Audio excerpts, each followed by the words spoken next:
Audio Jungle. If you think you know many words, but when you want to speak you can't use them, then watch this video. We all know that we need words to speak a language. If we don't learn words, how can we speak? If you don't have the ingredients, how can you cook? It's just not possible. However, sometimes we have a lot of ingredients in the fridge, but we still don't know what to cook. Has this ever happened to you? It's the same in English. You learn many words to expand your vocabulary, but when you want to speak, you don't know what to say or how to say it. You are lost for words. Why is that? Why does that happen? When you have the ingredients, why can't you cook? It's because you have the ingredients in the fridge. If you open the fridge, you can see the ingredients, and then you can think of something to make.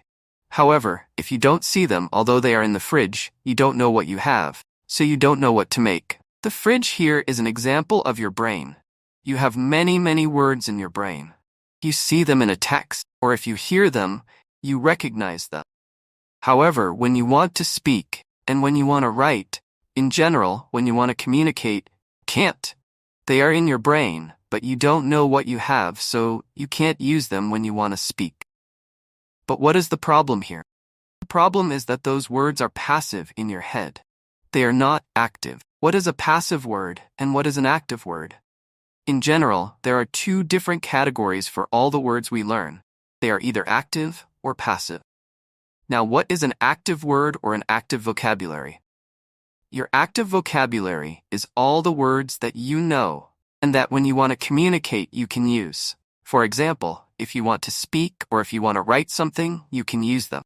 They are in your brain and they are active, so you can use them to communicate. But on the other hand, passive vocabulary is all the words that you have learned before. If you read them somewhere, or if you hear them on the radio, or if you're listening to a podcast, or if someone is talking to you, when you hear them, you know what they mean, and you can recognize them. However, when you want to communicate, when you want to say something, or when you want to write something, you don't use them. Although they are in your brain, you don't use them, and you can't use them when you want to communicate. They are passive. Problem is that many language learners focus on learning more and more new words. If they want to buy a book, they ask, how many words can we learn at the end of this book? Or if it's a course, they would say, how many words can we learn by the end of the course? But you know what? It's not about the number of words that you learn. It's about whether they are active or passive. You might already know a lot of words that are passive in your head. So here's a question for you. Which one do you think is more important for your speaking? Learning new passive vocabulary or learning how to activate and make active the passive vocabulary you already have in your head? The answer is clear. Of course, it's more important to have an active vocabulary if you want to speak, write, or in general, communicate. But how can we do that? How can we activate the passive vocabulary that we have in our head? Don't worry, I'm here to help, and I'm going to show you 4 steps that you need to take in order to learn new words and add them to the list of the active vocabulary in your head. To do this, you will need to have your own personal dictionary. Now, this is a notebook, and next time you see a new word or you hear a new word, write it down. Many students would stop here and make a list. A long list of many new words with their meanings. But will this help? Of course, if you want to learn passive vocabulary. But if you want to make it active, you shouldn't stop here. Step 2 is to write 2 or 3 sentences with that new word, because it's important to learn new words in context. Why? Because one word in the English language can have several meanings and different uses. For example, imagine the new word is shift. Now, what does it mean? Look at these 3 sentences. Can you shift the table to the other side? She shifted to 4th gear and drove faster. She was on the night shift. In the first sentence, shift means to move. Move? No, it means to change. Shift the gear.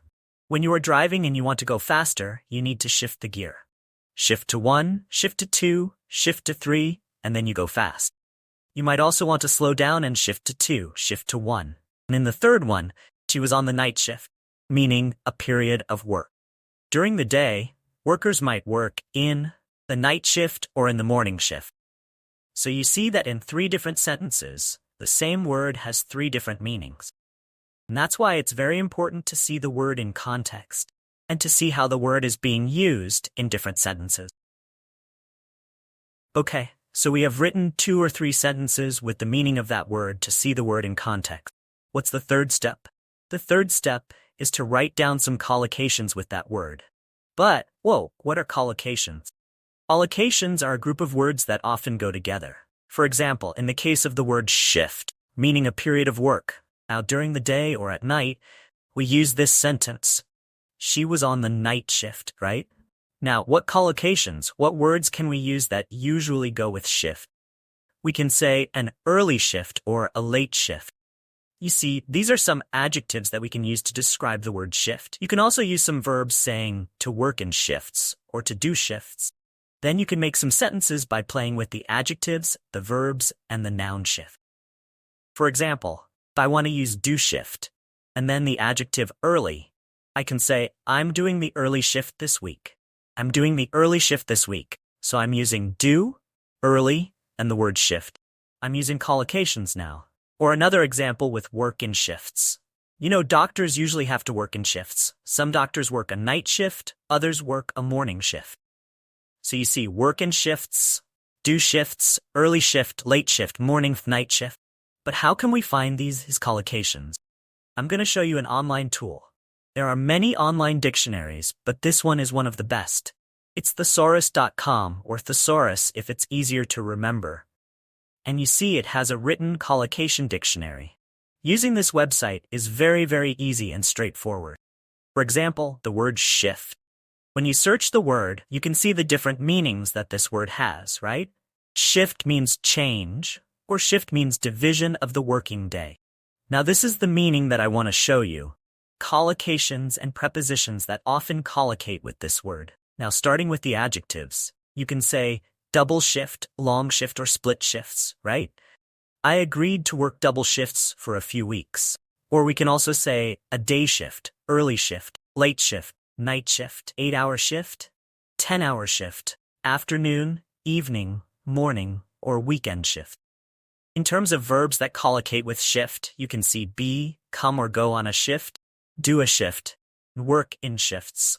I'm doing the early shift this week. I didn't realize that I'd have to work shifts. The clinic is staffed by 10 doctors who work in shifts. You can also say change your shift. It was 8 a.m. and the nurses were changing shifts. My husband has changed his shifts from the afternoon shift to the night one, or be or go or come off. Right? Okay, and that was with the collocations. Now the last step. Step 4. Before we get to the 4th step, I want you to give this video a thumbs up. If you're new to my channel, don't forget to click subscribe and turn on notifications. Step number 4 is to write a paragraph with the word that you have learned and its collocation. This step is very important in order to activate this word in your head. Here's a short paragraph that I have written using the word shift and its adjective and verb collocations. Let's take a look. There is a clinic near my house. In this clinic, doctors work in shifts. That's the first collocation, working shifts, right? Yesterday I wanted to go to the doctor, but I couldn't. Why? Because I was doing the night shift. Here's another collocation, to do a shift and a night shift. Altogether would be to do a night shift, but I couldn't go to the doctor. I really hate doing late shifts. And here's another collocation, do late shifts. So you see, by writing a very simple and easy paragraph, I can actually use all the collocations that I have written for this word in my dictionary. So this page in your dictionary would include a word, 2 or 3 sentences to show the word in context, collocations with that word, and then finally a paragraph where you can use those collocations. If you want to go one step further, you can write 2 or 3 more paragraphs because practice makes perfect. I want you to remember that learning never ends. So whenever you have some free time, take your dictionary, just, flick through, and then read the paragraphs that you have written. In these paragraphs, you have the word in context plus its collocations. And in this way, you can review the word perfectly well. You might say that this will take forever. That's true. It might take longer than just writing the word and the meaning of the word.